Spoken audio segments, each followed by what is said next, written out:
അടവച്ച മുട്ട വിരിഞ്ഞിട്ടുണ്ട്.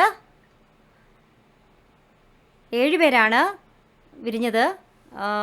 കഴിഞ്ഞ പ്രാവശ്യത്തെക്കാലം കൂടുതൽ എനിക്ക് കിട്ടിയിട്ടുണ്ട്. കഴിഞ്ഞ പ്രാവശ്യം ഒരാളായിരുന്നു, അതിൻ്റെ മുമ്പിലത്തെ പ്രാവശ്യം 2 പേര്. ഇപ്പോൾ ഞങ്ങൾക്ക് 7 പേരാണ് തന്നത്. കുഴപ്പമില്ല, ബാക്കി ഉള്ളവർ വിരിഞ്ഞു, പക്ഷേ കോഴി ചവിട്ടിക്കൊന്നതാണ്. 7 പേരാണ്. ഞാൻ ചെറിയ തീറ്റ ഇട്ട് കൊടുത്തിട്ടുണ്ട്.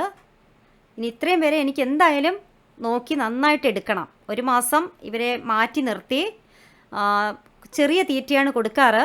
കൊടുത്തവരെ നന്നായിട്ട് വളർത്തിയെടുക്കണം. കൊഞ്ചി കൊഞ്ചി വിളിക്കുന്ന കാറ്റിനെ മറക്കാൻ പോവാൻ കുറുനിലയ്ക്കാകുമോ?